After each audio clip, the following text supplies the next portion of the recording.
গ্রন্থ সমালোচনা ১৯৭১ ভেতরে বাইরে। সম্প্রতি প্রকাশিত বাংলাদেশের মহান মুক্তিযুদ্ধ ভিত্তিক একটি গ্রন্থ ১৯৭১ ভেতরে বাইরে।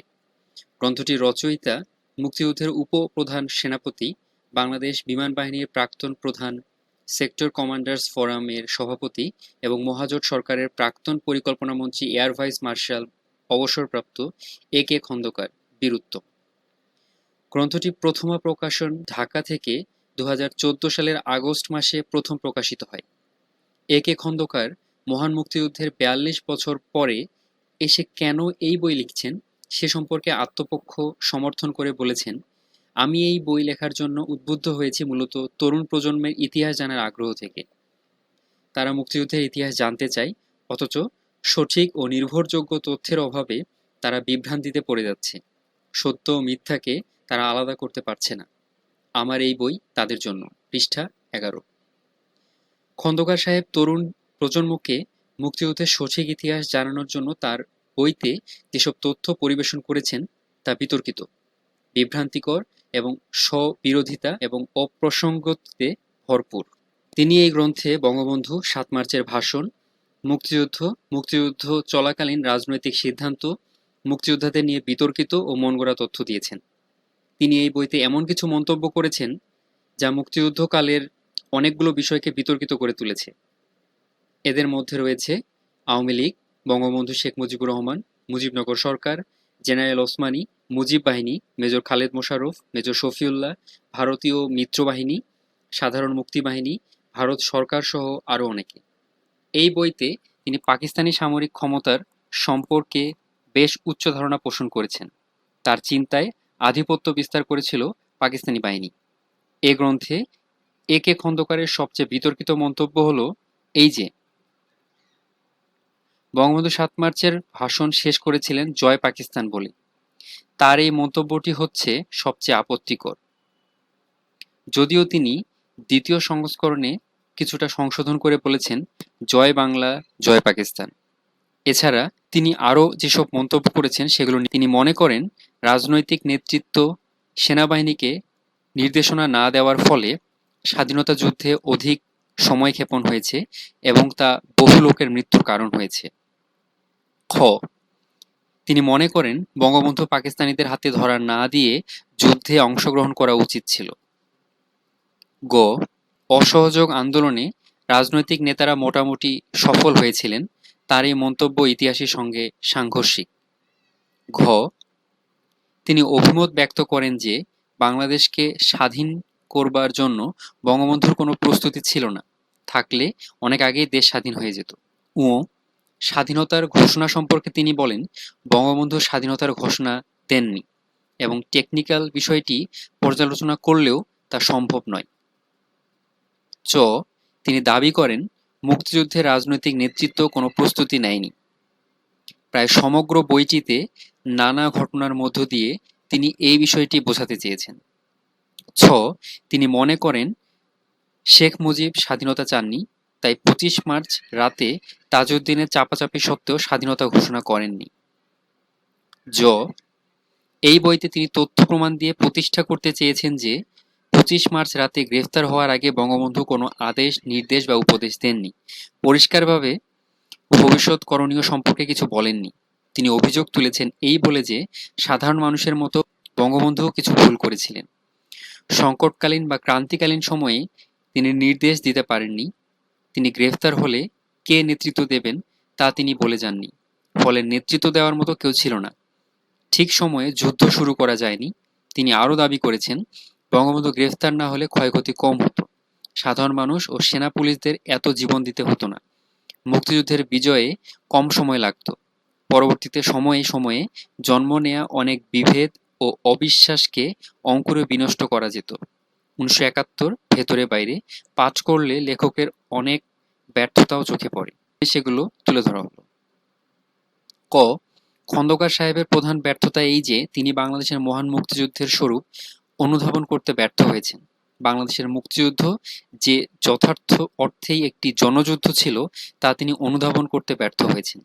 তিনি এই যুদ্ধকে সেনাযুদ্ধ হিসেবে অনুধাবন করেছেন। এবং তার বইয়ের সর্বত্রই এই দৃষ্টিতেই তিনি বিষয়টিকে রূপায়ণ করেছেন। খ. ১৯৭১ সালের ২৫শে মার্চ কালরাতের পর থেকে সারা দেশে মানুষ যেভাবে স্বতঃস্ফূর্ত প্রতিরোধ গড়ে তুলেছিল তাকে তিনি একেবারেই গুরুত্ব দেননি, বরং তিনি মনোযোগ দিয়েছেন রাজনীতিবিদদের বিভিন্ন কর্মকাণ্ডের সমালোচনার দিকে। গ. তিনি মনে করেন যে স্বাধীনতার ঘোষণা কে দিল বা কখন দিল সেটা খুব একটা মূল্য রাখে না। তার মুখে এ ধরনের কথা মানায় না, কারণ তিনি মুক্তিযুদ্ধের উপপ্রধান সেনাপতি ছিলেন। এ ধরনের কথাবার্তা আমাদের মহান মুক্তিযুদ্ধে জাতির পিতার অবদানকে যেমন প্রশ্নবিদ্ধ করে, তেমনি মুক্তিযুদ্ধের ইতিহাসকেও প্রশ্নবিদ্ধ করে। ঘ. সমগ্র বইতে তিনি যেভাবে স্বীয় বক্তব্য উপস্থাপন করেছেন তার ভিত্তিতে বলা যায় যে তিনি জানেন না ৬ দফা, ১১ দফা, ১৯৬৮ সালের আগরতলা ষড়যন্ত্র মামলার কথা। তার বইতে এসবের কোনো উল্লেখই নেই। তার কথাবার্তা অনেকটা অর্বাচীনের মতো বেখাপ্পা। ঙ. তিনি দাবি করেছেন যে পাকিস্তান সেনাবাহিনীর বাঙালি কর্মকর্তাদের যুদ্ধ প্রস্তুতি নেওয়ার নির্দেশ বঙ্গবন্ধু দেননি। এ জাতীয় ধারণা অবাস্তব। তিনি যদি আগরতলা মামলা সম্পর্কে জানতেন তাহলে এই ধারণা পোষণ করতেন না। চ. তার বইয়ের ২টি অধ্যায় নৌ কমান্ডো ও বিমান বাহিনী ছাড়া বাকি অধ্যায়গুলোতে তিনি বঙ্গবন্ধু থেকে মুক্তিযুদ্ধ সবকিছুকে প্রশ্নবিদ্ধ করেছেন আর নিজের ভূমিকাকে উজ্জ্বল করার চেষ্টা করেছেন। তার মতো লোকের পক্ষে এ কাজ মানায় না। ছ. তিনি তার বইতে কর্নেল রবকে অথর্ব ছাড়া আর কিছুই বলতে বাকি রাখেননি। জেনারেল ওসমানীর ভূমিকাও যথার্থভাবে রূপায়ণ করেননি। জ. তিনি অসহযোগ আন্দোলনের সময় বাঙালির লুটপাট প্রত্যক্ষ করেছেন, যা জাতির জন্য বেদনাদায়ক, অথচ অবাঙালি বা বিহারীদের অত্যাচার সম্পর্কে কিছুই বলেননি। আর মুজিব বাহিনীর কর্মকাণ্ড নিয়ে তার মূল্যায়ন একেবারেই অবান্তর, তাতে সত্যের লেশমাত্রও নেই। ছ. তিনি আমাদের মহান মুক্তিযুদ্ধের প্রেক্ষাপট বুঝতে অসমর্থ হয়েছেন, কারণ তিনিই বলেছেন দীর্ঘদিন পশ্চিম পাকিস্তানি বিমান বাহিনীতে কর্মরত থাকার কারণে তিনি পূর্ব পাকিস্তান তথা বাংলাদেশের খোঁজ খবর তেমনটা জানতেন না, যদিও তিনি বাংলাদেশী। মুক্তিযুদ্ধের কিছুটা পূর্বে তিনি এদেশে আসেন, আর রাজনীতিবিদদের তিনি ভালো করে চিনতেন না। তার অবস্থা অনেকটা a stranger in his own country এর মতো। তাই মুক্তিযুদ্ধের সর্বসাধারণের ভূমিকা কি ছিল তা তিনি বুঝতে অসমর্থ হয়েছেন। তিনি সামরিক বাহিনীর লোক, তাই সবকিছুকেই তিনি দেখেছেন সামরিক দৃষ্টিকোণ থেকে। আর কাবুল ও রিসালপুরের সংস্কৃতি তো তার মজ্জাগত ছিলই। ইয়. তিনি গভীর দেশপ্রেমের দ্বারা উজ্জীবিত হয়ে মুক্তিযুদ্ধে যোগ দেন, কিন্তু ইতিহাস ও রাজনীতি সম্পর্কে তার জ্ঞান অত্যন্ত সীমিত, আর তাছাড়া বঙ্গবন্ধুর প্রতিও তার শ্রদ্ধার অভাব ছিল। তাই বলতে হয় যে অত্যন্ত সীমিত প্রেক্ষাপটে সীমিত দৃষ্টিকোণ থেকে তিনি ১৯৭১-এর জটিল পরিস্থিতিকে নিরীক্ষণ করেছেন, যা তার বইয়ে প্রতিফলিত হয়েছে। ট. গ্রন্থটিতে তিনি মুক্তিযুদ্ধের ভেতরটা যেমন গভীরভাবে দেখেননি, তেমনি বাইরের ঘটনাবলীও সম্পর্কে যথাযথভাবে আলোকপাত না করেই বিতর্কিত ও ছন্নছাড়া স্মৃতিচারণমূলক বর্ণনা দিয়েছেন। বইটিতে তিনি স্বাধীনতার ঘোষণা ও অস্থায়ী সরকার শীর্ষক অধ্যায় আন্তর্জাতিক পরিস্থিতি সম্পর্কে কিছুটা আলোকপাত করেছেন, যা অসম্পূর্ণ ও বিক্ষিপ্ত অবান্তর। বাংলাদেশের মুক্তিযুদ্ধকে ঘিরে বিশ্ব পরিস্থিতি কিভাবে আবর্তিত হয়েছিল এবং তার প্রতিক্রিয়া আমাদের মুক্তিযুদ্ধে কতটা প্রভাব ফেলেছিল তার সারসংক্ষেপ তুলে ধরতে তিনি অপারগ হয়েছেন। ঠ. আমাদের মহান মুক্তিযুদ্ধের সময় পরাশক্তিগুলোর ভূমিকাও তিনি এই বইতে তুলে ধরতে ব্যর্থ হয়েছেন। চীন মার্কিন আঁতাত কি জন্য পাকিস্তানকে সক্রিয়ভাবে সাহায্য করেছিল, কেনই বা সোভিয়েত রাশিয়া শেষ পর্যন্ত বাংলাদেশের মুক্তিযুদ্ধ ইতিবাচক ভূমিকা রেখেছিল, সে সম্পর্কিত বিশ্লেষণ এই গ্রন্থে নেই। যুক্তরাষ্ট্রের ভূমিকাকে তিনি আঞ্চলিক শক্তির ভারসাম্য বজায় রাখার দৃষ্টিতে দেখেছেন। চীন পাকিস্তানকে সমর্থন দেওয়ার পরও কেন কার্যকর ব্যবস্থা গ্রহণ করতে পারেনি সে সম্পর্কিত ব্যাখ্যা বিশ্লেষণ এখানে নেই। ড. নিক্সন সরকার খন্দকার মোশতাককে দিয়ে মুক্তিযুদ্ধে ভাঙন সৃষ্টি করার জন্য কিভাবে ষড়যন্ত্র করেছিল, খন্দকার সাহেবের বইয়ের ভেতরে তা স্থান পায়নি, অথচ এটা ছিল মুক্তিযুদ্ধ ও স্বাধীনতার বিরুদ্ধে এক গভীর চক্রান্ত। জাতির পিতা বঙ্গবন্ধু শেখ মুজিবুর রহমান সহ হাজার হাজার রাজনৈতিক নেতাকর্মী দীর্ঘ ২৩ বছর জেল, জুলুম, সংগ্রাম, লড়াই, আত্মত্যাগ ও আত্মবলিদানের মাধ্যমে স্বাধীনতার স্বর্ণদুয়ার প্রস্তুত করেছিলেন। অথচ তাদের প্রতি প্রাপ্ত মর্যাদা, সম্মান প্রদর্শন তো দূরের থাক, তাদের অবমূল্যায়ন করার মিশন নিয়েই তিনি বইটি লিখেছেন। ঢ.